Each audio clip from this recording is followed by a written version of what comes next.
I don't know what was. It's weird. Yeah, what were you eyeballing in there? It felt like something was in here, but it's the.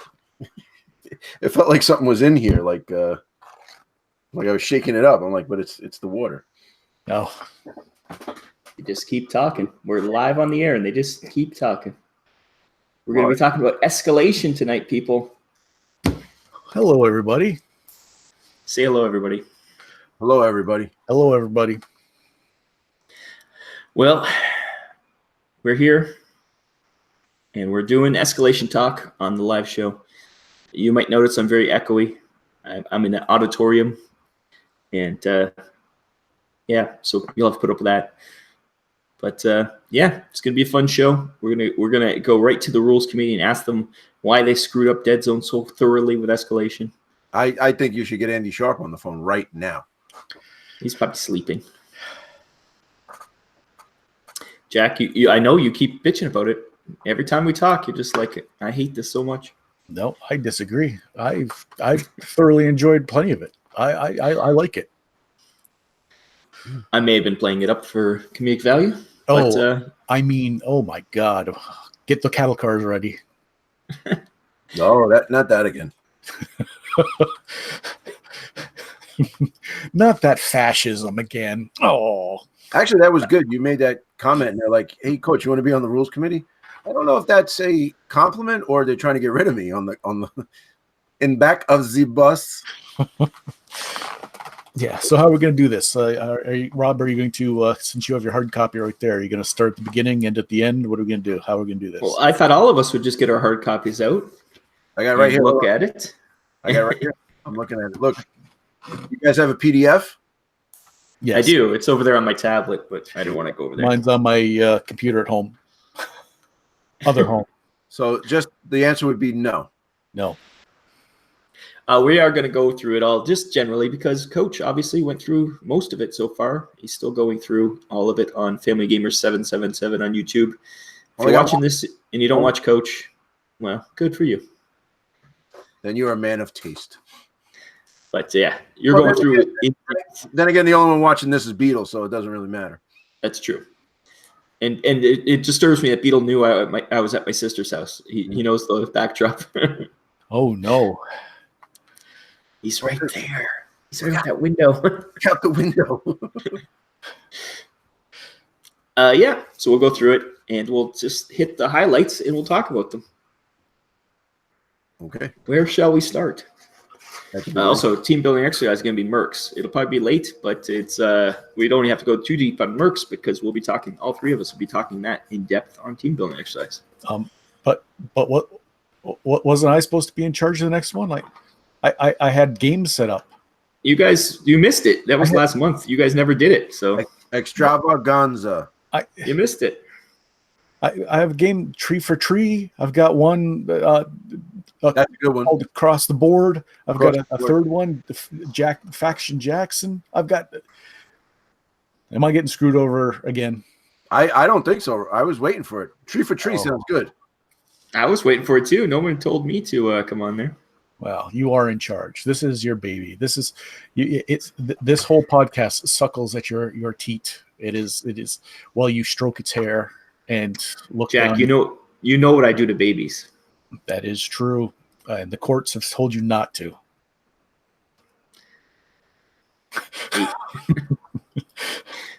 But anyways, yes, we are going to talk escalation. The Mercs, we can quickly go over the Mercs if you want to, but I think we should save it. What do you guys think? Generally, Mercs, you like what you're seeing so far?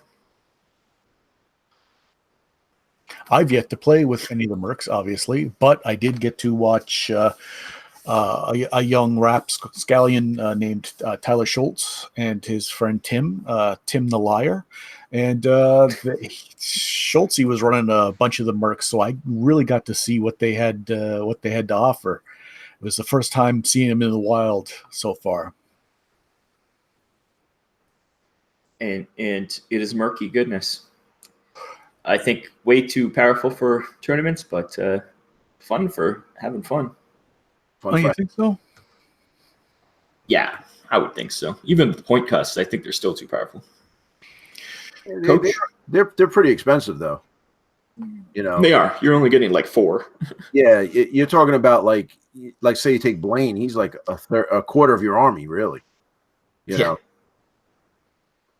But I did see an Iron Ancestor get shot right off the board yesterday by a Forge Guard Huskarl.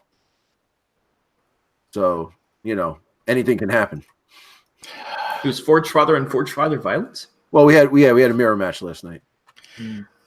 It's Forge Fathers killing Forge Fathers. Who would have thunk Nothing it? ever changes. Exactly. New guy puking in the corner. Yeah. Very good. Yeah. So that's Mercs. That's not Jack's done his skit. That's not the entirety of the Mercs.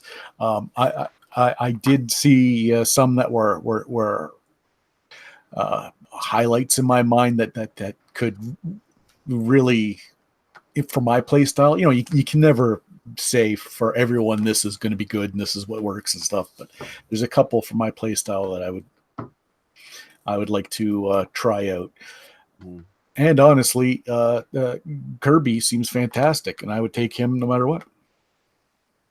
Did you just paint Kirby? Is that why? No, I painted him a long time ago. I painted him before Rob went to Gen Con. Oh, wow. Yeah, it's been about a year now. Yeah. Yeah. I just think he lends himself to some of the new rules that have popped up. Things like interactive scenery, Jack? Is that what you're implying? That would be a brilliant segue. This is the thing that on the podcast Jack wanted to talk about. What we weren't allowed is the interactive scenery. This is the thing you're most excited about, I would think, right?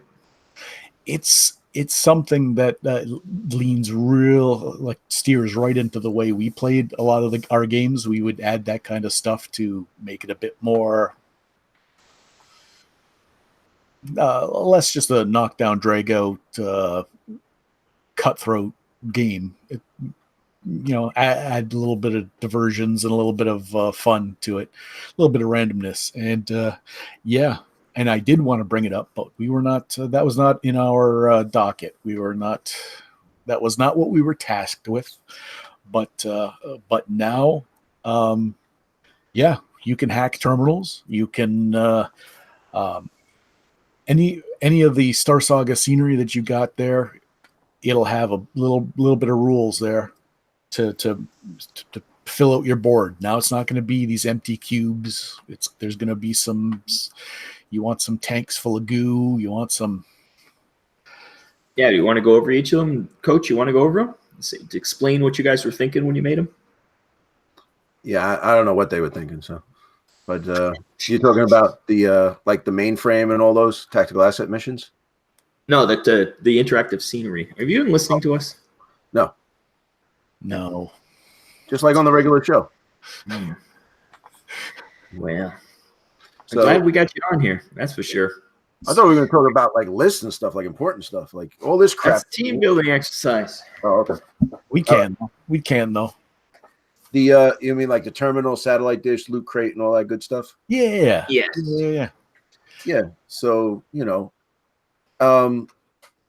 the real thing was to get a lot of the scenery that we have lying around, and I'd say most of it is probably unpainted, especially like, you know, the Star Saga stuff if you don't use it.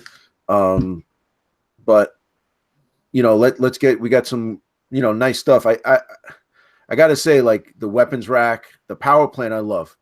I have 4 of them, and I put them all over the place. I love those, kind of like it's like the conveyor belt, you know, the machine that moves the conveyor belts. The specimen tanks are awesome. I like Shane did the thing where he cut it out and he put some plastic on. He put some clear resin in it. It looks like there's a zombie in it, so that's pretty cool. The weapons rack is awesome. The loot crates are, you know, I mean, you could use any loot crate. The satellite dish, I don't know where the hell that's from, but the and the terminal. I think that was from one of the original, like sets for what were they called back then? Battle systems? No, battle zone. Battle zones. Did it come? We have some of those somewhere. Yeah, did it come with a launch pad? Maybe. Yeah, something like that. Yep. Yeah. Can you even get the launch pad anymore? I don't think so. I don't think so. Yeah. Because that came out the same time as the I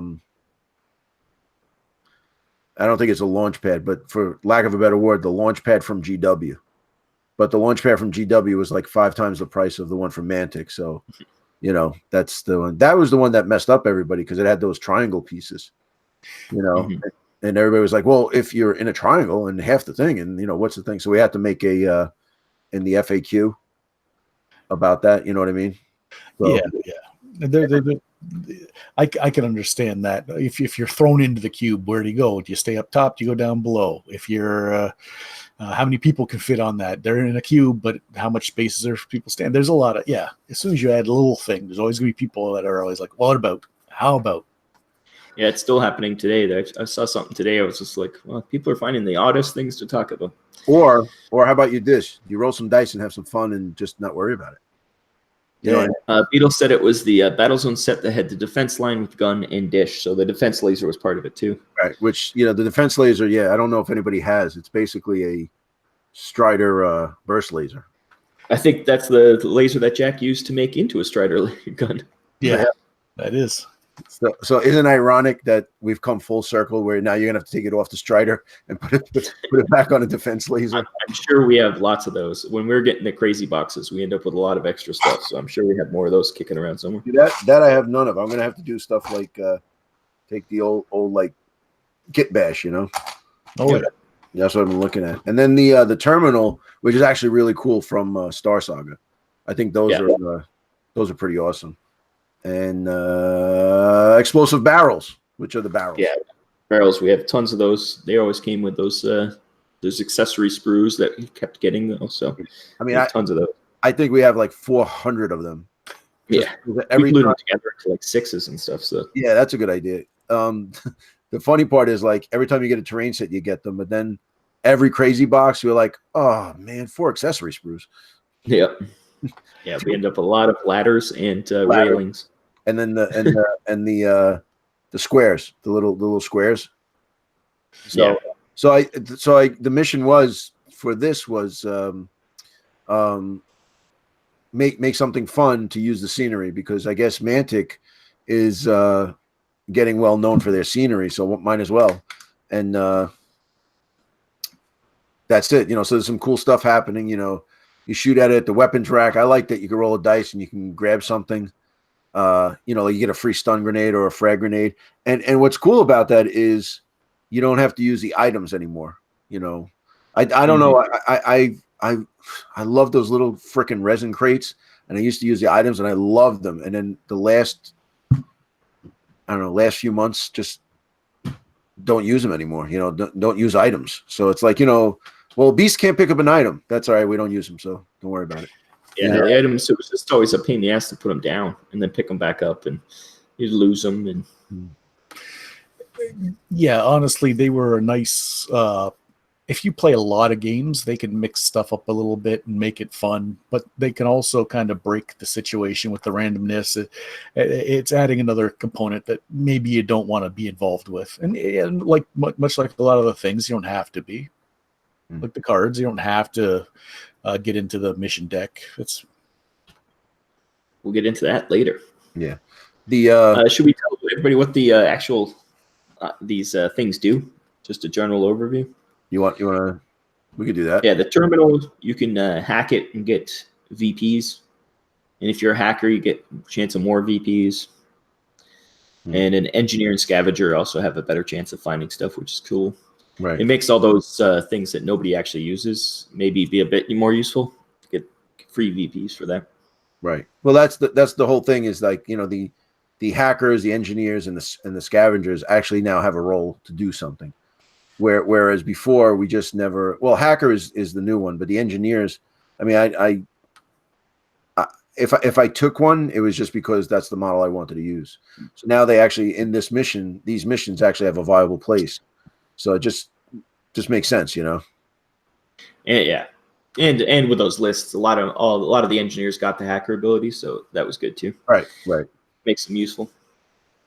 Satellite dish, it just acts if you're in the cube with it, acts as a communications relay, which makes sense. It's a satellite dish. Right. Loot crate is just a random, pretty much just a random crate, like the old crates. Yeah. So there is your that's your the items, the resin items, because you got booby trap, ammo, med kit, stimulation shot, and adrenaline shot. So yeah, I guess if you roll on it, you get it. You could probably use the items crates to represent what you pulled out of it. You know what I mean? They repurpose some of the imagery for that. Like the adrenaline shot is the old armor piercing, the sabo with the bullet coming out of it. That thing, like it's they made a conscious effort to make sure that like you can just this is what this means now. Whatever you have, you can use. Well, that was an outbreak. It was you can pick what item section you wanted to use, and every item section had like you said, like the AP ammo, and that would be a stimulant shot. So you know, if you use that, and it was that was a pain in the butt for the simple fact that you had to like, all right, well, we have this, and this. What do we use it for? All right, now we have to do it again. Now we have to do it again. Now we have to do it again. But yeah, it worked out pretty good. With what you had, you didn't have a choice. Right. Yes, the weapon rack we already talked about. It's pretty much you get weapons out of it. Same as a crate, really, but it's just and then Star side. Now, Jack, you were saying about the randomness and stuff of the items, but what do you think about this stuff? Because like the loot crate and the weapons rack and the terminal that we just talked about is random in and of itself. You know what I mean? So you can get more VPs, or you can get you can get loot, or you can get weapons out of the weapon rack. You know what I mean? So if you notice that the loot crate only has stuff that you can use, like items, adrenaline shot, a stimulant shot. You know what I mean? The weapons rack, you can pull off a weapon.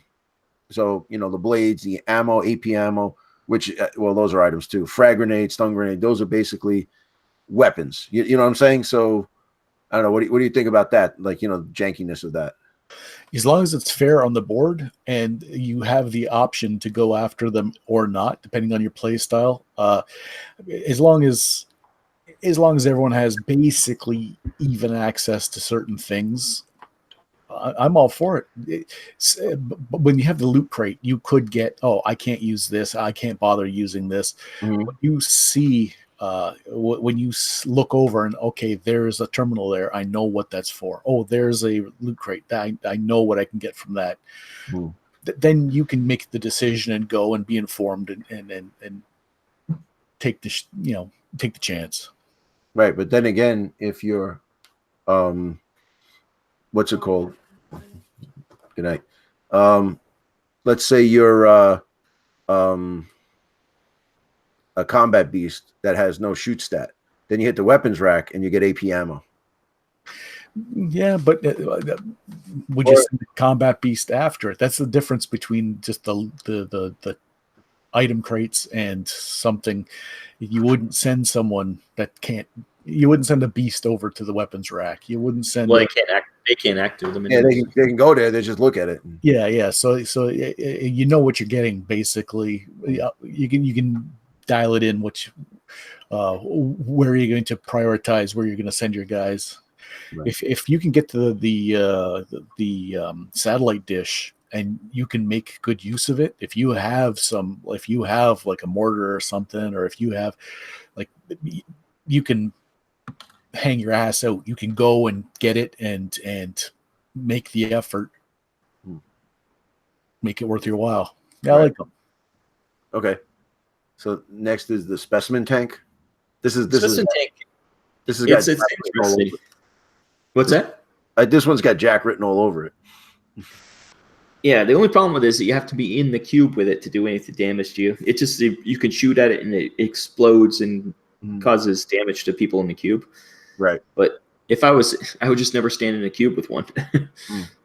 I guess if you have to, but they should have. You guys should have done something to make it a reason why you want to be next to the specimen tank. Because as it is, you just don't stand in the cube with them. Well, I think it's one of those things like you're going across and you're stuck in that, and then it's like, oh, let me shoot the tank.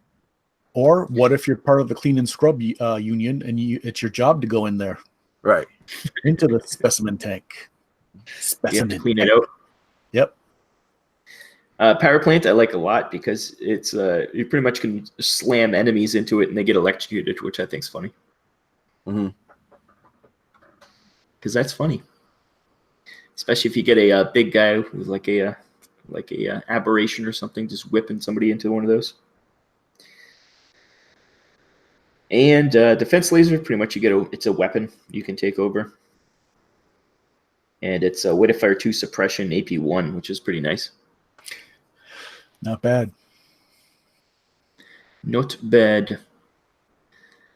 And last, explosive barrels, which is just you can shoot them and they explode. It makes sense. They're explosive barrels. Yeah. The amount of those that people have for scatter train and the fact that they'd be Just all fill the over whole board with them. that could get real fun real quick. I would use everything. Like I would use the barrels and the squares. The one, the other thing on the sprue. There's triangular ones, and then there's the barrels that are in threes, and then there's No, I'm saying that. Remember the squares that came in half, and for some reason you have to glue them together, and they make a cube. Oh yeah. So those you can use those too. Maybe those instead of explosive barrels, maybe it's ammunition dump or something like that. I think just fill the board with them. Box full of dynamite. Yeah, Beetle said the tank should have intel. Hey, Jack, how are you? Hey, Georgie, how's it going? Oh, it's going pretty horrible. How's it going over there in the upward northern region of the this planet? It's going just fine, Georgie. Now, what's wrong? What happened? Is there something I can do for you?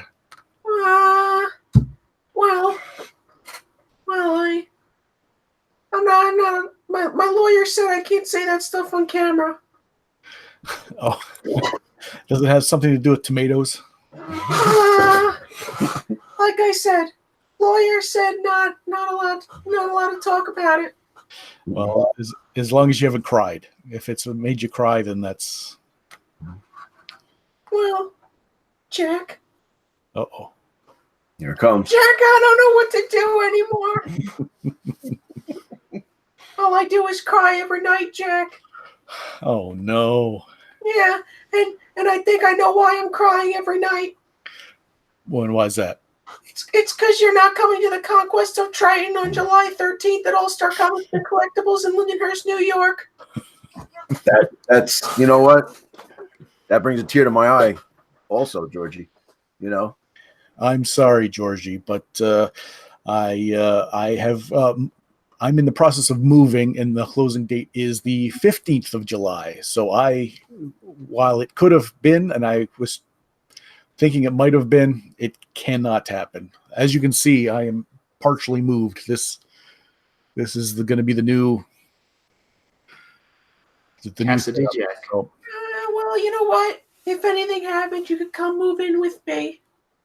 Oh, there we go. So yeah, just dry your eyes. It was unavoidable, and I'm sorry. You enjoy yourself at the Conquest of Triton in Lindenhurst, New York. At All Star Comics and Collectibles on July 13th. All-Star Collectibles? No. All Star Comics and Collectibles. Oh, okay. All-Star Comics and Collectibles, and that was in Lindenhurst. Hey, Lindenhurst, New York, July 13th. It is a Deadzone tournament, 200 points. Okay, well, hopefully, if anyone's in the area and knows that that they can get there, that they'll go and enjoy. Because I hear there's plenty of prize support, and if you're gonna do your fancy little dance that you've done in past years, where you that's a private thing, Jack. Come on. oh, I'm sorry. Okay. Jack is the only one who can make it rain correctly. You know what's the incredible part is that this is not even team building exercise. No. This is Georgie's first appearance on regular Deadzone. Oh, wait a minute. This isn't team building exercise? No, this is regular Deadzone. I know. I was as shocked as you. What? Jack? I know. No anymore. Well, your appearance fee, we'll see what we can work out for. Oh, what? No, Rob's he's shaking his head. No, okay, yeah, sorry, this is a freebie for you. That's You know what, Jack? If only FOG Andrew was on the next episode of Deadzone, the podcast, maybe I could make a cameo. But who knows? yeah. Who knows? That's an odd.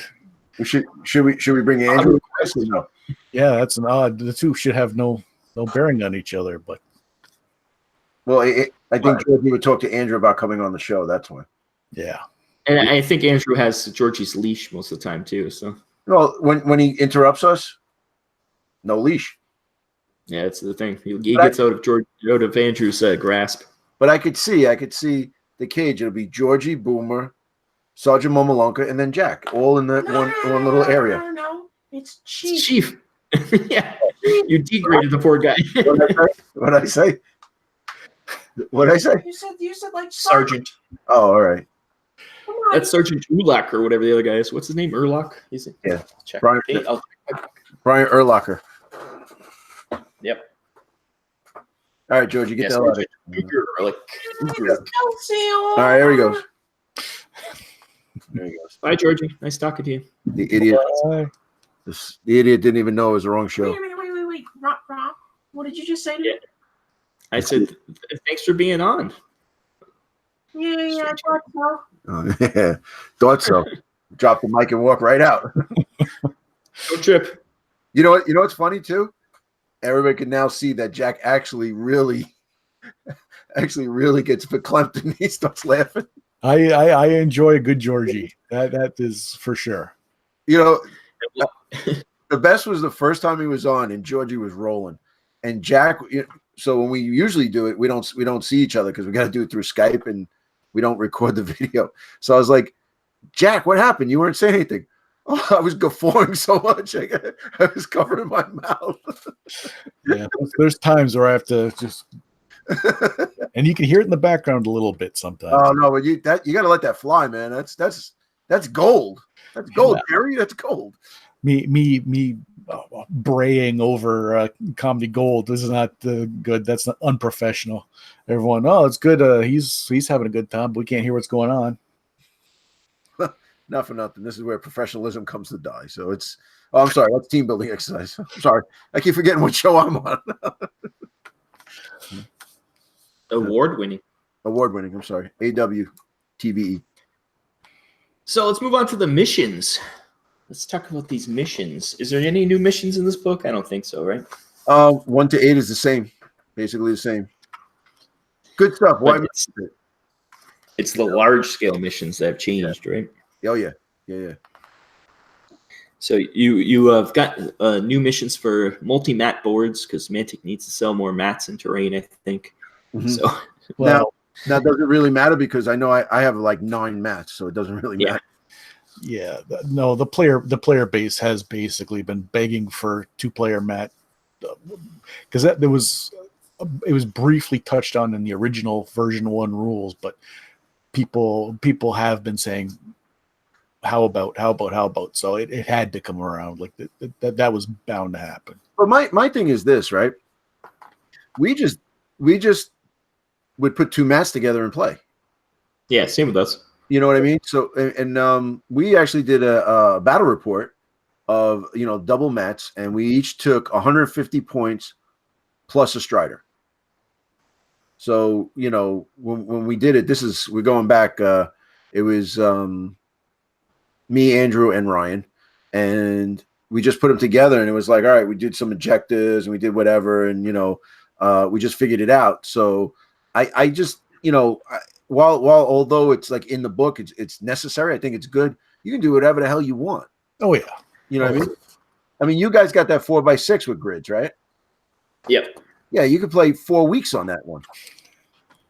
Yeah, that's when we played the 1,000-point aside game. So right, that's insane, right? How long did that take? That was quite a bit. We got drunk and it never finished, but didn't take that. We got about half done, and it took a couple hours. Yeah. We were drunk though. That was New Year's, I think. We had a party to go to, so we couldn't finish it up. Half a bottle of bourbon gone, and So all of a sudden, there's no 8s on the table. Well, there's no rolling on the table. We just missed the table with the dice. Yeah. That's why I need a dice tray. Yes, there's quite a few. There's 4 missions, large-scale missions. Yeah, 4 new missions. So Shock and Awe is basically almost like Patrol. Then you have Calling in Reserves, which is like I always forget the name of the mission. But when we were playtesting, we were calling it. Remember the Circus? That's the one where you have A and B. You set up the mission, and at the end of round 2, you can put the remaining models in Zone B. And the cool thing is, there's a 1 in 3 mission in there. So it's funny too, because every mission still has discovering intel. You immediately gain 1 VP. That's if you use the stuff. But then again, you can if you want, you can do well, we'll get to that. I guess we'll get to that at the end. So third one is Domination. That's the one with the yellow thing in the middle, the 4x4 in the middle. And you go there, you occupy 1, 2, or 3. You can get 1, 2, or 3 shown on the map. VP is awarded for each objective completed, not per model on the objective, which is basic. So that's a 3-point objective there. And then secure the sector. So you can get 2 points and all that stuff. It's really, I mean, they're good, but I think with these missions, what you should do is go to the tactical asset missions and grab some of that stuff and implement it into this, so that you have so many guys doing so many things, hacking terminals or whatever. Just do some kind of other objective too, because I think it's pretty cool. People wanted to see the objectives in the book. There you go. That's what they look like. Yeah. And there's a giant monkey. You can pause it if you want to read it. There you go. There's the other one. See them all? There you go. There you go. That's the big boards. Then you also got the tactical asset missions, which is the big change. Yeah. It's the ones you need hackers for, really. Mm-hmm. So if you want, I will read Hacked. If you want to, sure. If a model is in a cube with a terminal and there are no any models in the same cube, they may spend a long action to hack the terminal and gain VPs as determined by the mission. Each terminal may only be hacked once by each strike team per round.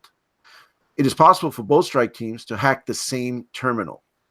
Models with the engineer or scavenger abilities may hack using a short action. Models with hacker ability may hack as a free action. Yeah, I like that a lot. Yeah. So if you have a mission like this, you ask the guy, who's your engineer, who's your hacker, and then you shoot them first.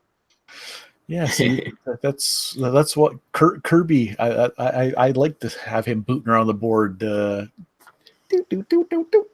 Right. And then there's bombardment. The entire battlefield is under siege from indiscriminate mortar fire. At the end of each round, roll a 2d8 3 times and randomly determine the cubes on the map. Mortar round lands in each cube, affecting the highest cube in the stack, resolving at a frag 2 attack in each cube. So that goes back to last year's. Yeah, well, Nexus Psi, when they had. Oh, that also was part of the environment things from last year's. Yeah. But I'm saying the environmental things where you can have an earthquake or the wind pushes you off. So that's pretty cool. And then tactical assets, battlefield assets are being fought over and are such important that they are issued to secure to retrieve them no matter the cost. VP value of all models is reduced to 1. Beetle has a question for you, Coach. I will not answer any of Beetle's questions, so let's move on. Oh, no. Joe Smith has a question for you, Coach. That is Beetle. Hack as a free action, then move, hack, move in the same round. But I would think that would be 2 moves in a row, wouldn't it? You could do that. You could do that with a command dice, but you can't stop. You that would be a sprint. So you're doing a sprint in the middle. You can't do that. So like if you ran into a cube and you would you can't move twice in a round. That's all. Correct. If let's say you were sprinting, but in the way you started a fight, kill the guy. You can't keep moving because that's But you could move, hack, use command dice to move again, and hack again.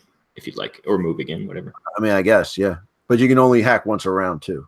Yeah, a single terminal. So once there was a bank, if there was a bank of terminals where you could I mean, if you put 5-6 terminals, like ATM set up and just, Well, Yeah. that one mission, the mainframe mission, there is terminals right next to each other. You could do that.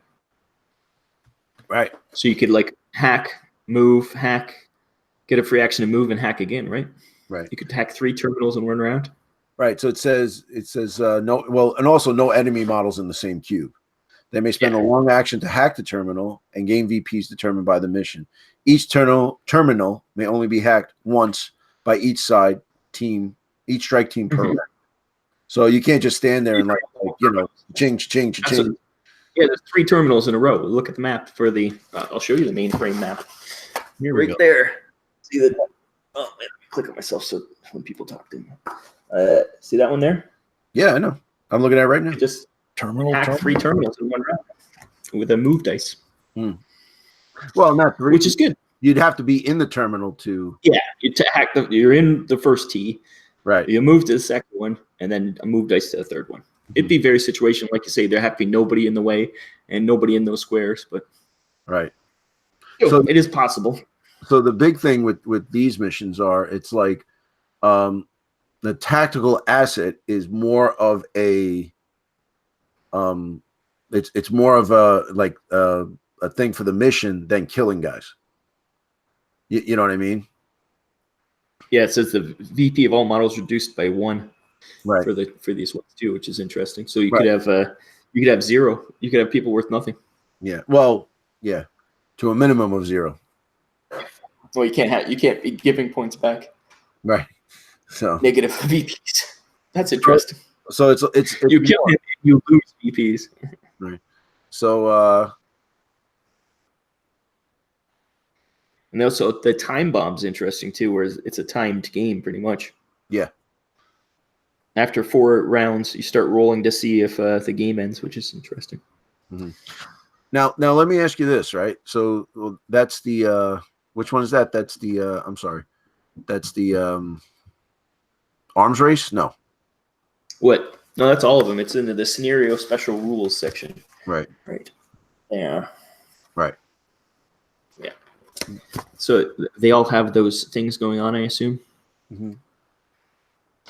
But yes, the first one's called the mainframe. That's the one with all the terminals. Right. Oh, it tells you which special rules are enact in each mission. So this one has tactical assets in hack. So only certain ones have certain of those special rules. I see. Mm-hmm. That makes sense. It's so the thing was this was what's it called? What the hell is it?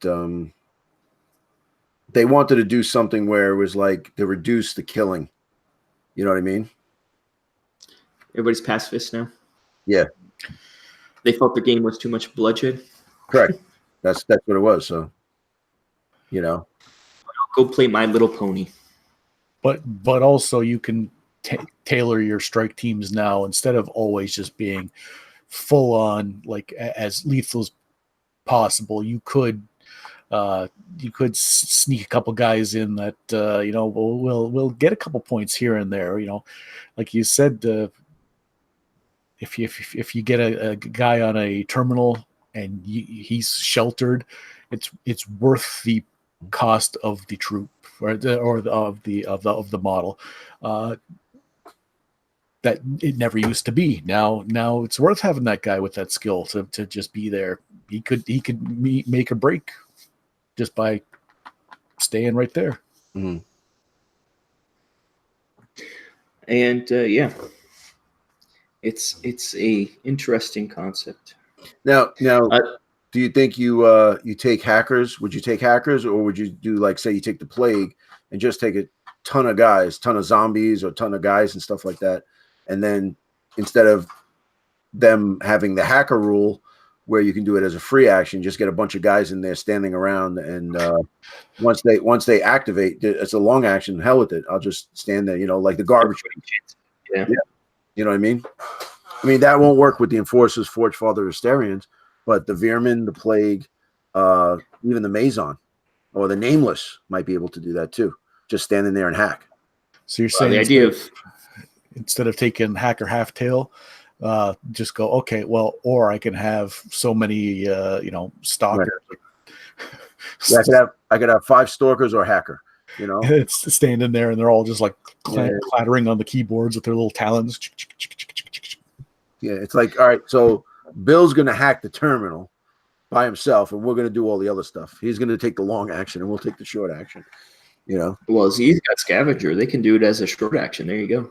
Z's for everyone. Z's. There you go. Everybody loves Z.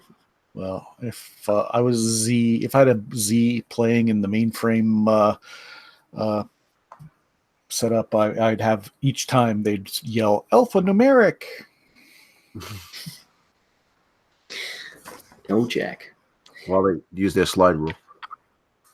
So there is 4 of these missions. They're called Mainframe, Stop the Signal, and Arms Race, and Raid the Lab. Mm-hmm. Yep, it's an interesting thing. So Arms Race, there's random weapons in it that you're finding, and Raid the Lab, there's random serums that you're finding too, which is fun. I do like random things in missions. A lot of people don't, especially in tournaments, but I do. The only thing is, like, say you get a riot cannon, but you're a beast. Yeah.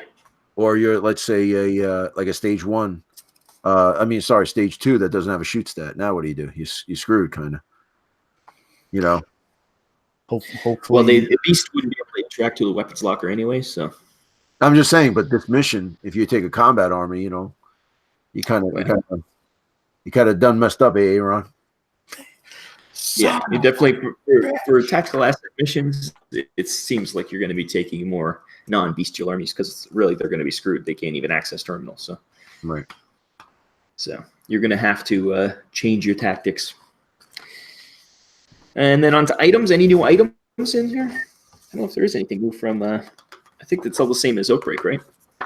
Yeah. I think new got it. The items, the Medipack and the mono wheel changed prices. I think that's the biggest 2 things. And and the mono wheel became rare, is it common or rare? What is it? You can have a lot of them now. Common. Yeah. I ran 3 of them last night. Did you just have guys driving around? I had an enforcer loadout, and I put 3 assault enforcers on them, and it won the game for me, honestly. Charged them up there. Yeah, what I did was we were playing the mission where everybody's in the middle. The 2 points are in the middle. The whites of the eyes. The hell's it? I'm drawing a blank. Hold on. Just the patrol, isn't it? Is it control? Oh no, occupy with the 4 2s in the middle. Yeah. So I had 1 recon. So I had a guy scouted up right there, and then the bikes, I put them in a position where I counted 5 cubes, and they went in there, and I got 3 of them right off the bat. So I had 6 points starting off, and then I think I killed a forge guard. So already on the leaderboard, I was ahead, which was pretty cool, It's good to be ahead. Yeah. Some of the new abilities. Yeah, do you have them all highlighted? I don't. You usually have them all highlighted, so you know which ones are the new ones. Yeah, I Charge is the new one for the Charge is the only one that matters. We can all agree there. Yeah. Yeah. So I don't know if everybody knows this. So, when you charge, you fail the survive test, you automatically take a wound. Tough and armor and all that stuff doesn't matter. Yeah, charge you charge yourself up, and you get an extra move and frenzy 1, right? That's awesome. And yeah, at the end of activation, you do a survive 2 tests, and if you fail, you get a wound. Right. And if you die, the opposing player gets the VPs, obviously. That's so right. yeah, it's Veerman, new Volt Chasers. They charge themselves up and run into battle. Yeah, that's a great rule, man. Even if you can go get into a fight do what you got to do, and then say you do another fight with a dice, and then you end up dying after that, but you kill 2 guys. It's worth it, definitely. Yeah. Companion is a new one. Yes. So that's all those to represent all those animal friends that everybody seems to have. Yeah, I like that one a lot.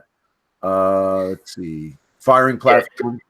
Well, tell him what companion does. He never said what it does. Oh, it just if you have the model with the companion rule, you always get a +1 for fighting.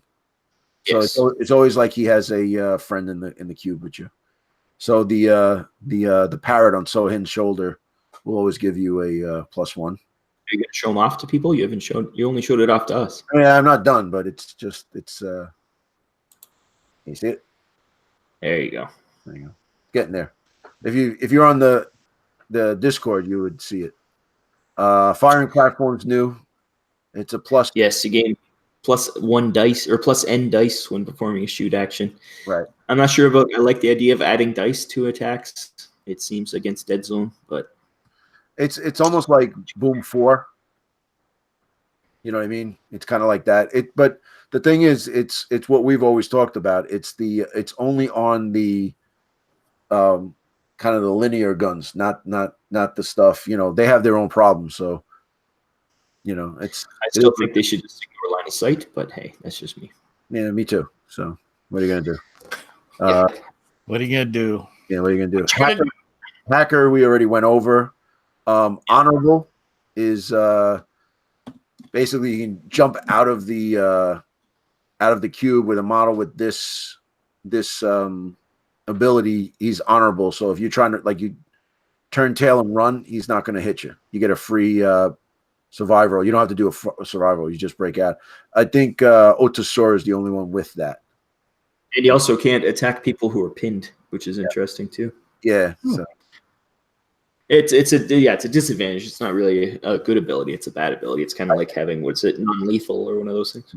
Yeah, they were trying to tell me that it was a samurai thing, but the samurai cut you down no matter what happened. It's it's more like a monk thing, I guess. Yeah, the movies where the guy stands there and he talks about his life story and then they fight each other honorably. Yeah, that never happened. Life Drain is basically straight from Star Saga. Yeah, that's what the what's her name has life drain. Yeah. Vampire. So basically, you remove for each point of damage you cause, you up to the number needed to kill the target. You may remove 1 damage counter from a friendly model within 2 cubes. So essentially, she's like a medic. She's like a good medic.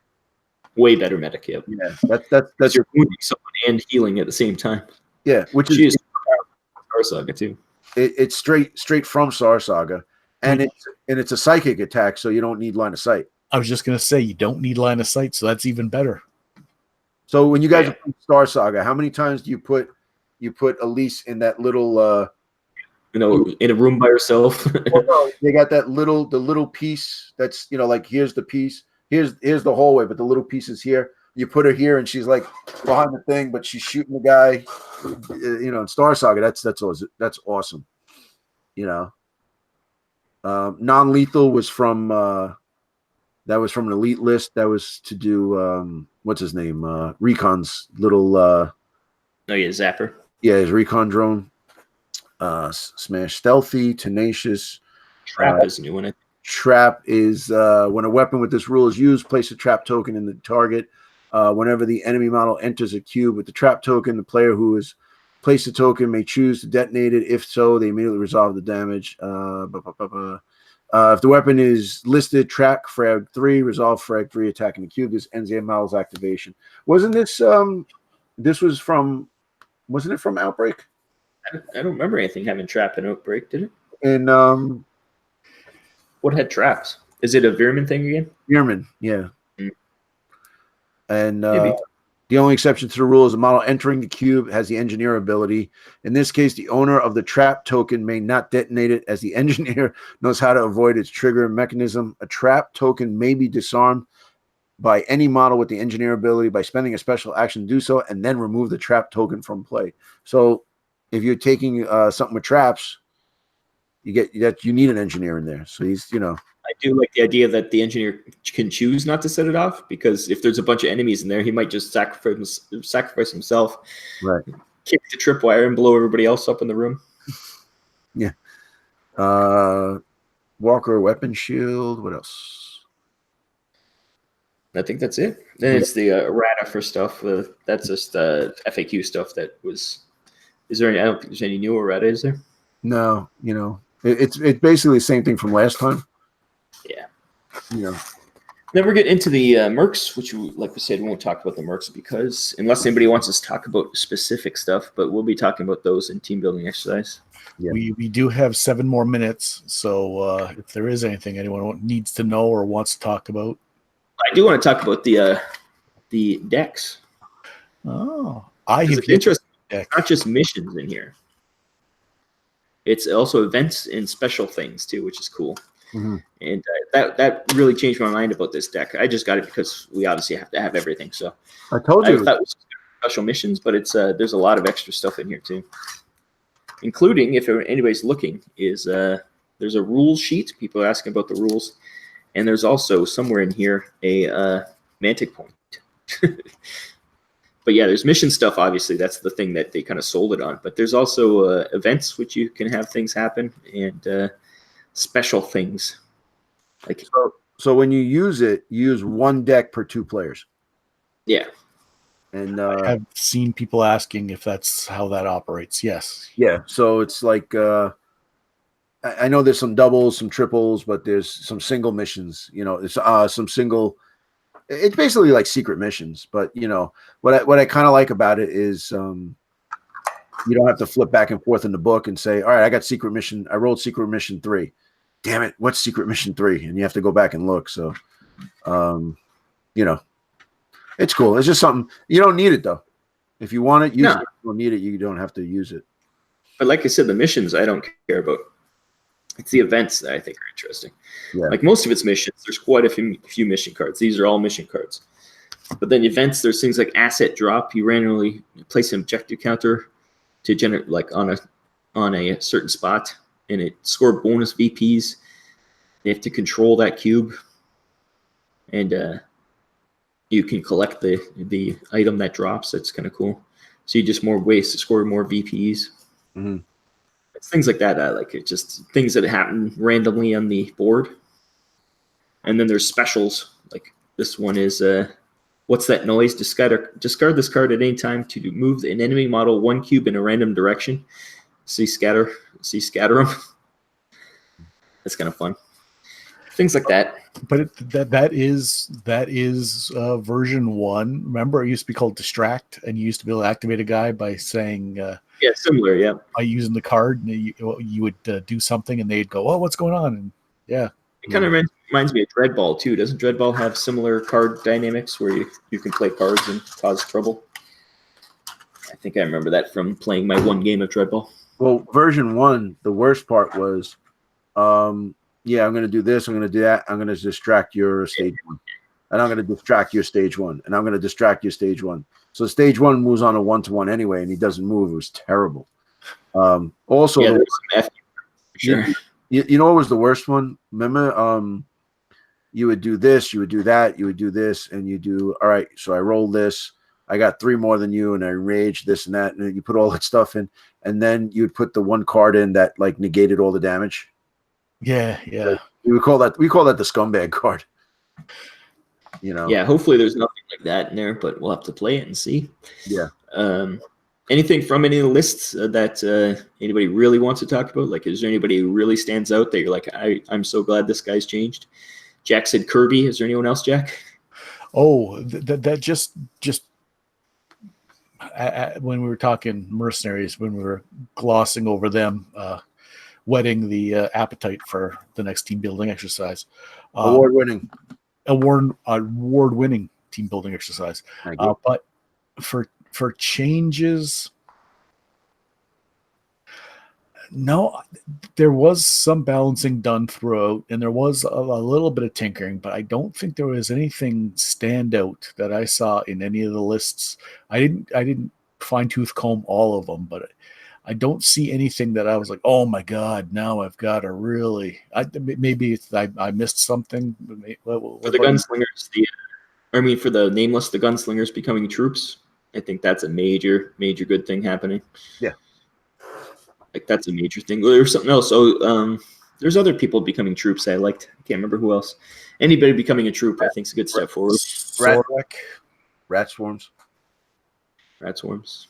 And the Veermen became troops. Now the Veermen have rat swarms and the Volt Chasers, the 2 Volt Chasers, the Volt Stalker and the Volt Chaser. They have a little bit more options, not just creepers and.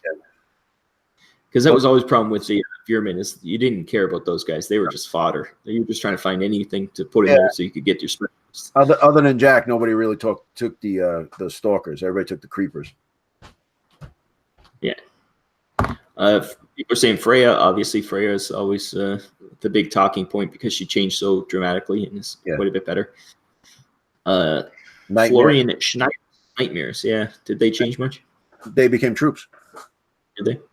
Yeah, they're Veermen troops now. So now the Veermen, I think, are I don't know exactly. I mean, I don't have it offhand, but I think they have the most troops.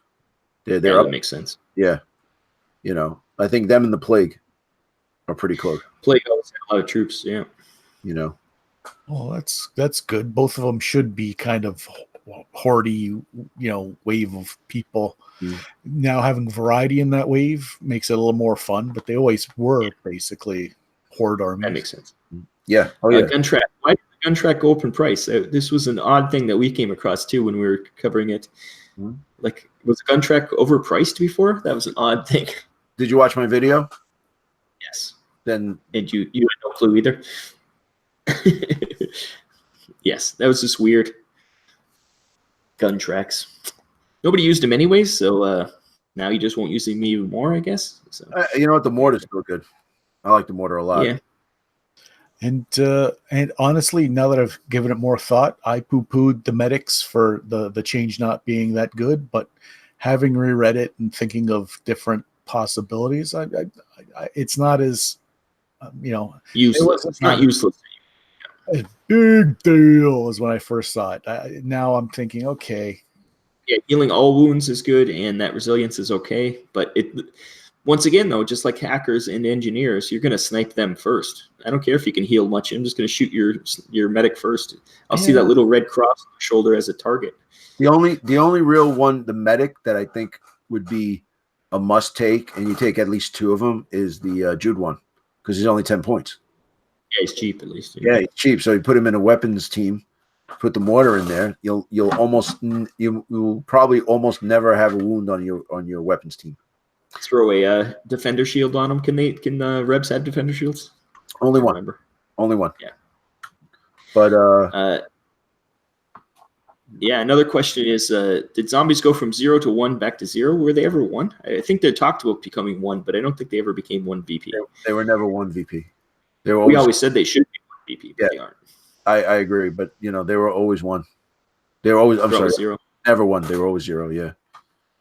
I think that was one of those things everybody just wanted and that never got done, because that zombie list, even though you shouted out that I love the zombie list in your last video, is kind of a joke list. It's not effective. You put any kind of frag on those guys, it's over, because it's a free for all. They're so grouped together. You're gonna have 4 guys in a square every single time. So you get any kind of frag or suppression, it's not gonna help much. Yeah. Yeah, energy shield 3 on a Judd 1. Yeah. That'd work. Yeah, work with a shield. Well, basically, you're rolling 3 dice all the time, so you're really rolling. So, say you get 1 6, you get to roll another 3 6s. So you get to roll 3 6s and then 3 6s again on the Jude one.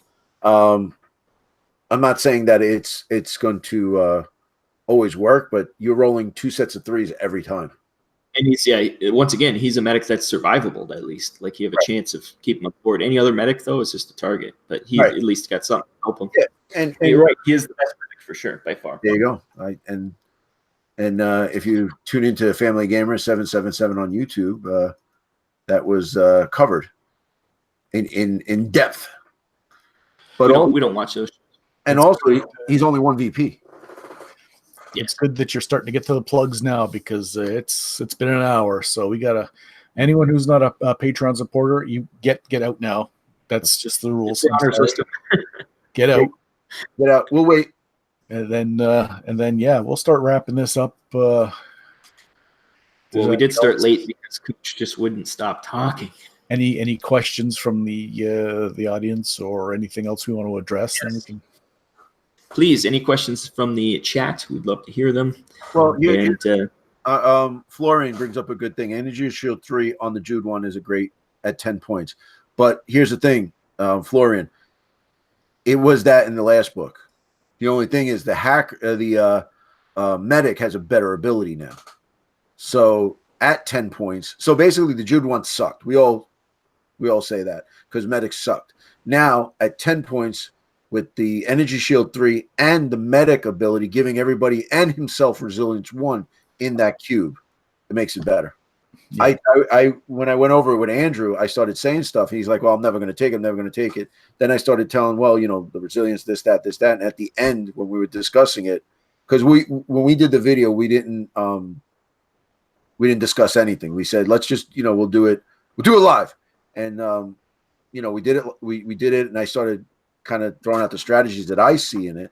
And he's like, wow, you know what? I never thought of that. I got to take 2 or 3 of them now. And it's funny because they're gray plastic. I never painted them. I don't know about you guys. I'd never painted them. And I only have one. I only have one. So I have those 2 Jude 1 Dreadball characters. So guess what, boys? You're medics.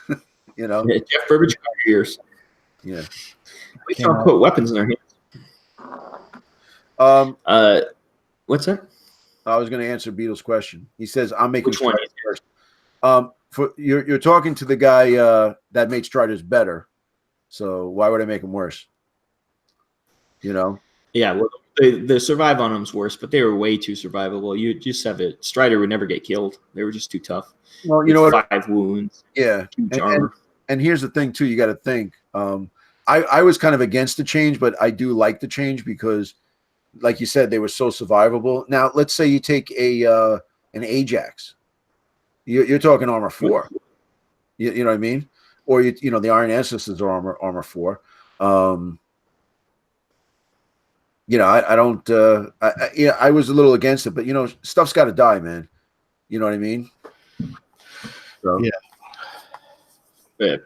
And the prices also they were. Some things got less expensive. Like I think the Ajax went down, and I think the Thor pattern went down, but the rest kind of. Yeah, Thor pattern went down, right? He's still 5 VPs. He went down. He does have a shoot stat on it. We put a shoot stat on it, and sometimes it just doesn't. It didn't get printed, whatever. So, but he's got the smoke grenade launcher on him and Frenzy 3. So, he went down in price. So, I mean, he's a monster. But then again,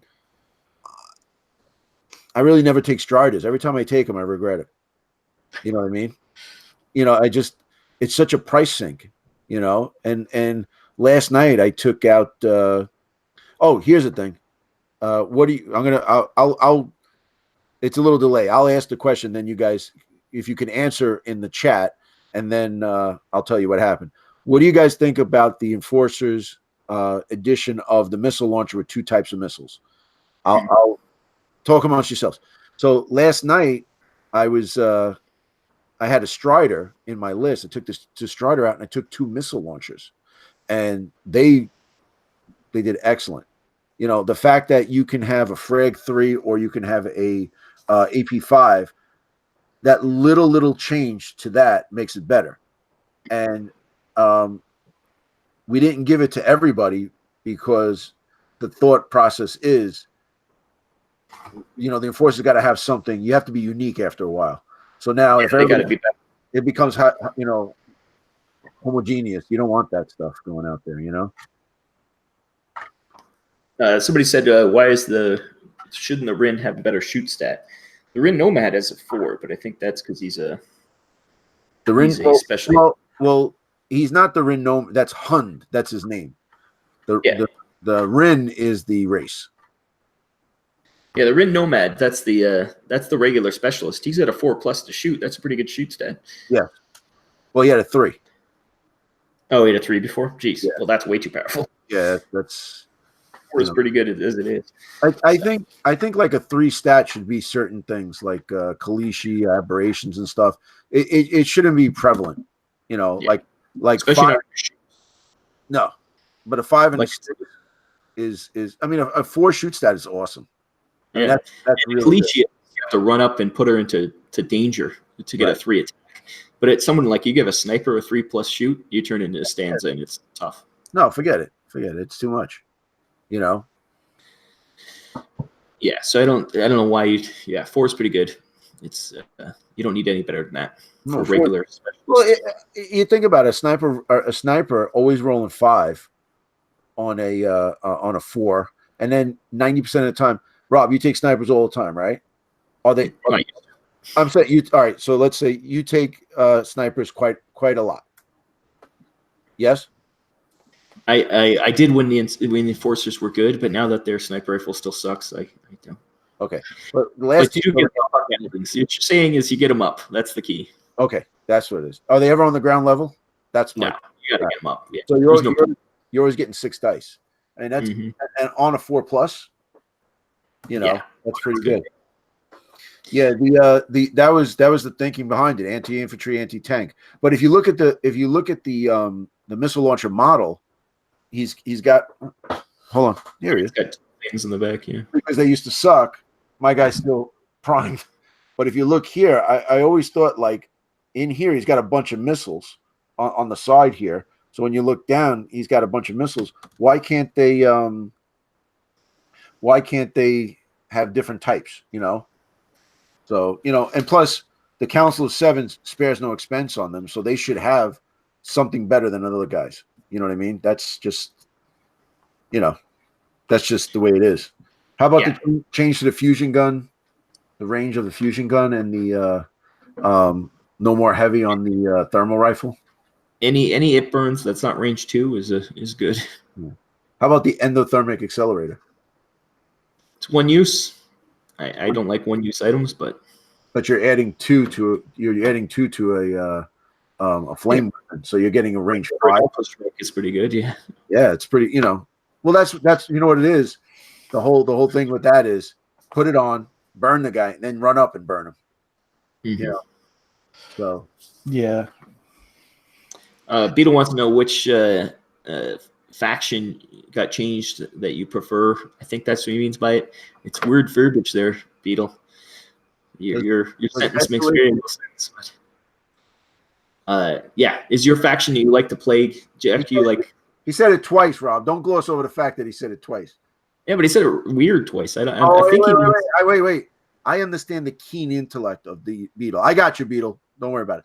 Does escalation change which faction you prefer most? Oh, I understand what you're saying now. Not Thank you for your. There should be a comma or something. which change. It's does escalation. So now that you have the book and you've read through the book, I got you, Beetle. I got you. I know. Look. No, so yeah, my favorite faction right now is Asterians, but does it change back to the Enforcers? I don't think so. Why? I think they got better, but I still like the Asterians better. What all the changes? Did it change much? Rob, I sat down and said, what would Rob want? I know they're my second favorite still, but they're not. They did. I still like the Asterians better. Enforcer lives matter. It's true. Well, Jack, you were a Veerman and Plague player, really. Does any of that change your mind about how those guys are? Ben Kinney and I were talking about Charge and about the new models, and I haven't painted any yet, and he hadn't at that point painted any yet. And between the two of us, we got ourselves both jazzed up, and I think I might be getting those Volt Chasers painting as soon as I'm moved and get a craft area set up. I think I'm going to be hopefully. When is the summer event? In the summer. It was supposed to be soonish, but there's been no discussion, so I have no idea. Yeah. I don't know if I'll be able to paint them up before that. Yeah, but you know what though? It kills me to say this, but because they're brand new and you want to get them on the table, you want to know what it's all about. Just prime them and run them. You know, you're gonna play if you play a friendly game. I mean, I know painted models always roll better, but like a brand new model like that you can't wait to play, build it and then go. And then, you know, you start. I think you should even prime them. They're already yellow, so just say that they got caught in a paint factory, and that's what they look like. The best part is they're interchangeable with some of the other ones, so you can slip in a few that are new and you want to try, have a lot of stalkers, have some, and then just, you know. But I do want to loop back to the question that Beetle so eloquently asked and then was translated by Coach. It doesn't change who I like, but it kind of jazzes me up more for who I like. Yeah. How about you, Coach? You're I would say you're a Forge Father Enforcer player mostly. Yes. I'm Is that still your favorites? Oh yeah. You know what? The changes to the Forge Fathers are really good. Okay. I think the changes to the Enforcers are a lot better. I think, Rob, tonight as homework, you have to sit down with a highlighter and go over what needs to be done. I also know I'm going to send you a link to a really good video about the Enforcers that will set you straight a little bit. But I want to, I'm still waiting for it. Apparently it takes 15 days to get here because it's got to go through Nigeria and then around the Horn to get here. But I'm shoring up. I got an Asterion box, and I'm going to be getting some Marauders on the table that I'm going to play instead of having one of the other guys there. So I'm kind of excited to play Marauders and Asterions just with the changes. You know, the ones who got the least amount of love, I think, in this book was the Plague. But then again, nothing really needed to be changed when you think about it. You know, they got 901. And, you know, the play style of the Plague is not going to change. You know, the Veermen had not that many changes in it, but they have new models in it. So it looks like, wow, they got a lot of love, but they really didn't. You know, the Enforcer got a lot of tweaking. The Forge Fathers got a lot of tweaking. The Marauders got some tweaking. The Nameless, Beetle, the Nameless are they're only a year old. They're from Outbreak. Can't change too much. Yeah. So, but leader and a new specialist too with the Florin. What are they called? Right? What are they called? The Faramite. Faramite, yes. And then so you got basically two new models, two new units, and you changed a big change of bringing the gunslinger down. They don't. Unfortunately, the Nameless don't have many mercenaries. They just don't. It's one of the newer models. They don't have any previous. You got to remember something. How many mercenaries do the other guys have that are brand new? Other than the Star Saga missions, the Star Saga guys, you can't have a living legend or a merc if one doesn't exist yet. Yeah, exactly. You know what I'm saying? So if they came out with 7 nameless mercs, we would have wrote 7 rules for 7 mercs. You know, so that's the thing. I think, and I'm happy that there's no more of that. Well, like in Firefight. I know I'm bringing up Firefight, but that Asterion Maega, it was like a big beast that the Khaleesi drive. There's no model. So what's the point? You know what I mean? You know, I don't agree, Chris. Marauders didn't get nerfed. I think they're still good. I don't think, you know. Only if you're a Marauder player, do you think they got nerfed? Yeah. Well, Pat thinks they got nerfed. Yeah, of course, because Plague Dogs were 8 points. Come on, the Mob Beasts. Right. The Mob Beasts were 8 points, right? With AP 1, 2, 3. It's crazy. You know, I mean, I think the Marauders are really good the way they are. I kind of like the I don't have them yet. I know Chris was building it up, showing it us on the Family Gamers Discord. The bolts, and he put the Yep. thing through the hinge and stuff. I don't. You know what? I think I like bolts a lot. I like those suits a lot. I think if you take bolts, and you have to take at least 2 suits with him. But then again, you can run 3 of those suits. They're basically like peacekeepers, and you could throw a shooting weapon on them, which is nice. You know, you just got to pick which one. But you know, I think And new stunt bots are back too, which is nice. what was that? The stunt bots are back, which everybody loves. And stun bots. So you know, Although they're not that effective, but they're beautiful. No, they're actually pretty good. 3 hard points and stuff. They're not bad. They're not bad. You know. Rebel Sniper, there is a Rebel Sniper model. It's just the same as the leader, just like the Faramite. Faramite's slightly different, but the Rebel Sniper is the Rebel leader girl. She's got a sniper rifle. You just have to use her as your Rebel Sniper. Yeah. Or honestly, I mean, I don't know why.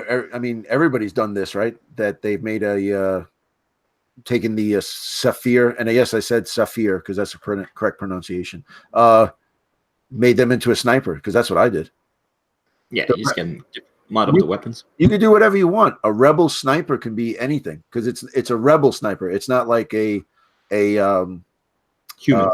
No, like it's a Teraton sniper, or it's a Rin sniper, or it's a Sorak sniper. It's a rebel sniper. You can have a Rin sniper, a Sorak sniper. You do whatever you want. It's just a rebel sniper. And the one for the Rin Nomad, the one choice of weapon options is a sniper rifle. So right. Or if you didn't mod that one up, you could throw that on another model. You know, he'll have a big gun, and then he's got big guns anyway, so it's pretty cool. You know. That for some reason that. Florian Schneider there said the Mobius character, if it was from Project Pandora or some really old model, for some reason Mantic wants to distance themselves from that model. We have it Jack modded it up a bit, but they just refuse to accept that model. Like they'll have every other old model used, but for some reason they hate to accept that model. I don't know what happened. You know what it is? It's the progenitor. Not the progenitor. It's almost like a nightmare. Yeah, it is progenitor body. It is a progenitor. Yeah, no, it's bigger. I think, isn't it? Isn't it No, bigger? it looks the exact same body. The legs really are progenitor, like very much so. Right. It's not because when I look at it, it's almost like it looks like a nightmare. Different arms. Big. It's a progenitor size. It's not as big as a nightmare. Yeah, I didn't know it was a rare model, and it came with the a little weird kind of 1990s helmet with some googly eyes, and it looked like maybe Nurgle's second cousin Steven. And I was like, no. So I had a spare aberration head because the aberrations come with a whole bunch of goodies, and I swapped that out. And then Rob goes, that used to be a rare model. I went, oh no. It used to be a what? It was that? It was a what model? It was a rare model. Oh, rare. Okay. No, I did. So now the funny part is it because we kind of split up and we rewrote rules for it, and me and Shane wrote rules as a plague, and then someone came back and said no, it's a Veerman. So we didn't. Yeah, it was originally I think a plague, but it's now looks like a Veerman. That's the I think Morbius sounds very Marvel Comics, but it's even though it sounds to me like it sounds like plague. You know what I mean? It does sound like plague. But he just got left behind. He's the forgotten miniature. Yeah, I mean, once in a while on eBay it pops up. It'll pop up on eBay, but it would have sold our for millions, but Jack do. I mean, Jack, if you have it, I'll give you $100,000 if it doesn't have an alternate head on it. Oh, it does. Because it had a weird head with an even weirder neck. It had like these cable-y things. It was almost like a snail head neck going into like an armored metal old school weird helmet. Yeah, it was. But I had a burster head. Okay. The bursters are the ones that came with all the extra stuff. I said aberration before. I apologize. It was a burster head, and I went, "Oh, this is going to look perfect." Yeah. Needle Drone's lost beast, so Yeah. they can have weapons. So that's hilarious. Well, I think that was because they're the hackers, so they have to hack Have their- beast. Yeah. So, but what was it? They can take light assault, I think. Hold Is that on. what it says? It's light assault. So you can give them a corrosive blast, which isn't bad at all. A shoulder mounted phaser, you can give it to them. You can give him a I'm sorry, hold on. Damn it. I missed it. Light assault, right? Light assault, right? Yes. Yes. Yes. So only light assault. So those are the only two you can give him. But you can give them Yeah, a frightened corrosive blast or shoulder-mounted phaser. That's it. Yeah. Still, both those pretty fun. It burns range 3. It burns, which is nice. Or range 6, way to fire 1. Both have AP 1. That's pretty good. I wouldn't give him. I would give him the corrosive blast. I wouldn't give him the shoulder-mounted phaser because of that big, that beautiful 6-shoot. Yeah. You know, so Yeah, the flame's gonna hit. So, but then again, I mean, you can give him a corrosive blast, but the whole point of those guys is like you hide them somewhere, and they're like some guys hugging the wall behind you, and you hit them with psychic charge, range 2 psychic blast, like through the wall. That's the beauty of those guys, you know. And they also have agile, so they move on a 2 to 3, and you can go up a stack. That's pretty good, man. You know. Although I know you guys, we all hate agile, but if used correctly, it's pretty good. situational. It's very situational, but then again, all Play with a lot of levels. Yeah, you know, that's. But I like them the way they are. I mean, I don't know why Mantic drew them this way. They should have painted it with yellow jackets. You know. Any other questions for any of us? Nobody answered your question about the missile launchers, but I do like the idea that they get 2 options. That's great. Yeah. Oh, it makes them so much better, man. Like Jack always used to say, I would never take them because they sucked and I'd miss constantly. Yeah. But now with blast, I can hit things. Frag. Yeah. You had bad luck with them. It was a very I've had bad luck, so they suck situation. We all have them. We've all had models where we're like, oh, I really like this, and it's never. And that's why Plague Dogs and Mob Beasts are the best models out there because they always kill things. Beetle Assets. What? I don't know what it is. I said it in the video, in the Plague video, and I said it in the Marauder video. I don't have stats. It was funny because when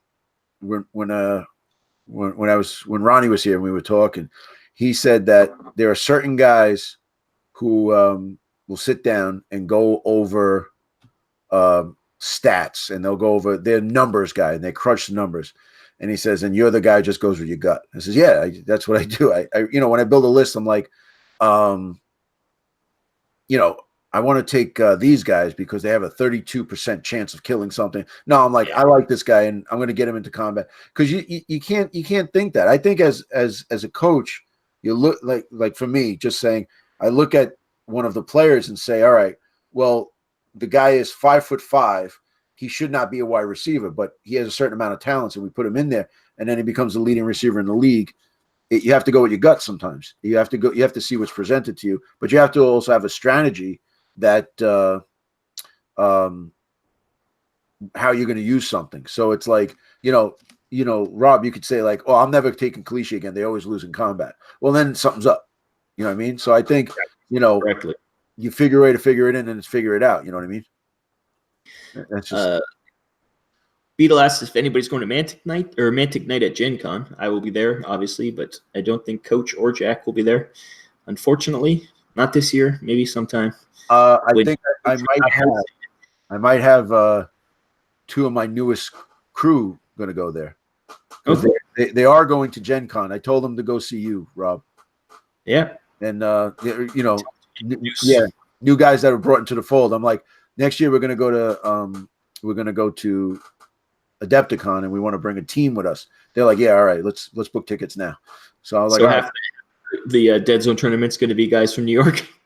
you know what? It's if that's what I have to do, if I have to carry Deadzone, I will. That's the cross there. So that Michigan crew, the Michigan crew has represented very well. There's you don't have to carry for North America for sure, but they're the litmus test. I want to try to beat that. I was just going to say they're a nice if you see a bar set. Well, I'm not saying they're all nice, but I'm saying as far as numbers are concerned, let's not inflate anybody's head here, Jack. I mean, Rick is the number one guy, and definitely screw that Brian guy. He's a real jerk. Yeah, he's got that maniacal laughter on that. He's just that you can tell he's just an asshole in real life. That Brian, man, you don't want to talk to that guy. Yeah, don't ask him about any anime because you won't be able to sleep. Right, Beetle? Never take his hat off. Yeah, I don't. Have you ever seen him without his hat? I've never seen him. Only when Ronnie stole it. That's the only time. Have. Yeah, it was very strange. And then I licked my fingers and I started adjusting his hair. So he was already uncomfortable. He'd already been very uncomfortable having Ronnie steal his hat, and he was just sitting there. And then I just come lumbering over. And I go, let me just fix it. And he just sat there. Jack got it. You know what? The funniest thing was the first time you met Eric, and I'm not saying the first time after we all become friends. Yeah. And that was that horrible snowstorm in New York. We had to drive. Also, we had to drive there. So you have to go watch the vlog of that 2 years ago. So Jack walks in and he goes to shake Eric's hand, and then he goes like this, and he goes, "You know what? It fit." He goes, "It fit." It's gonna scalp him. Yeah, and watch. I'll make both of them laugh. You guys remember that time Fabian fell asleep in the car? We still talk about that. Rob and I still bring that up. You have the video? I'll send the video's a fantastic thing. That video is great. There's another video after we're done, I'll send it to you. This one it's even better. He comes out of nowhere. It's the greatest thing ever. But Beetle say that the Michigan crew are a bunch of pen thieves, and that's true too. Oh, I'm a coach, man. I'll steal a pen in a second, man. Don't leave a pen. You guys know me, man. I'll give you the shirt off my back. I treat everybody. You come around here, you get treated first class. I always look out for people. Don't leave your pen around. I'll steal it, man. That's just the way it is. You never know when you need a pen, man. Oh, and Beetle's pen was this nice silver. It was gorgeous, fantastic, and literally, it was back this close to being back in his possession. Rick had brought it back to Adepticon. Apparently, that's what I've been told. It must be very similar to that one. No, this is the one. Rick sent it to me. Oh, what? Oh, what? So, Beetle, if you want this back, that cannot be true. I will not believe. Beetle, I'm almost done, so I need just saying. That's my special occasion whiskey right there. So there's an extortion. We went from a escalation episode to extortion. That's what's happened now. We've gone long, but to end it on, I might have to do something. I have to do something to your pen, Beetle. So just okay, send it back in pieces. Yeah. To end it off, please tell us, why was Ronnie in your backyard? So Ronnie got in touch with me, and he was in New York, and he says, "Coach, I'm going to be in New York. I want to get together. I'm going to kick your ass in some of the games that I've made." And I said, much like rugby, the English have made many things, and I have perfected them. So don't even bring that whack ass shit over here. So it was funny too, because he was actually in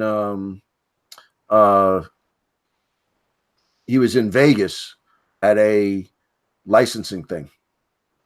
And I said, what's the license that you're looking for? He says, well, I can't reveal that yet. I said, all right, no problem. So let's have a few drinks and see what happens. But I do know what the next Kickstarter is. Oh, I did. He says, I really shouldn't tell you guys, but it's like, Ronnie's like, I really shouldn't tell you guys, but I'm going to anyway.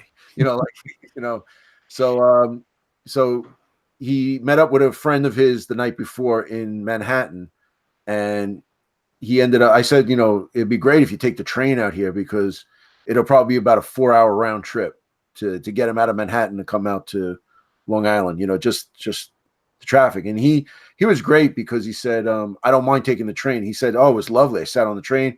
It was about an hour ride for him. It would have been 2 hours for me to get him and then 2 hours back. So he ended up coming out. I go to pick him up and I could look in his face. He's wiped. So I'm like, all right. I says, come back to the house. I got a barbecue going.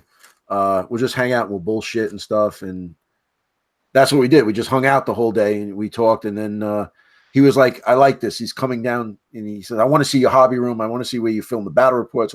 So it was cool. It was like, just us hanging out.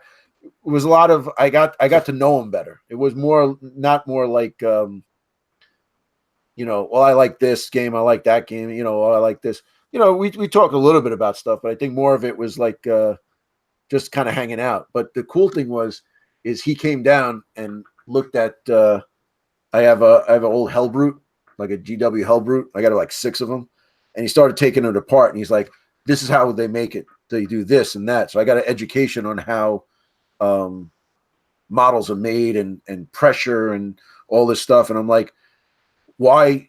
I don't understand. How come we don't have 30 miles for this and 30 miles for that and this and that? And he took me to the process, and I'm like, oh man, the fact of what they have to do to get a model on the table, we're just lucky we actually have models on the table. You know what I mean? It just, the way he described it and stuff. And he was even saying like he was taking apart the GW model and he goes, this is some really good tooling here. This is some this and that. And he was showing, and then he was showing me about the other models like I love playing Legion, but they're all rustic, so there's really nothing special about them. Just that, a stormtrooper is a stormtrooper, but it's, the model, the sculpts are okay. They're not great, but the stuff is shit.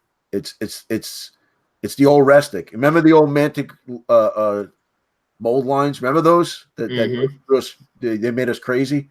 They're rampant in those models. So I'm glad that the game that we're playing is moving towards that. And so that's what he did. He called me up and said he wanted to hang out, and then I had to take him to the airport. So he fun times. He texted me the other day, and he was like thanking me. He says, I'm still full from barbecue. I said, you don't leave this house hungry, man. That's just I can attest to that. There was many a meats to be eaten. and Jack, I said, we have to make Jack happy. And he goes, what do you mean? He goes, you Americans eat too much. Your portions are way too big. Way too much food. So we were just shoveling it in, and then he goes, I was like, all right, Ronnie, you want to have I have a really nice bottle of whiskey that someone gave to me. And he's like, whiskey in the afternoon? I don't think my wife would approve. I was like, well, unless she's here, so, And for her, it was probably midnight. So, that's, he's like, if you adjust for time zones, And it was funny because he goes, he says, I would you mind if I step out? I have to call my wife. And I says, okay. He goes, I like to walk around. So he walked around the whole backyard. And it was funny, as he's walking, Maya's walking with him the whole, the whole way. And I didn't know he's very allergic to cats, dogs, and horses. No. So at next Adepticon, when I ride in on a stallion, you'll know why. Beetle, hook that up. Get a stallion ready. Well, I think that covers everything. We've gone. Oh, he wants to know what the Kickstarter is. The Kickstarter will be a miniature game. I was going to stop broadcast right when you said the Kickstarter will be. Oh, damn it. But yes, well, we'll find out. I'll tell you. Ready? Get ready. The new licenses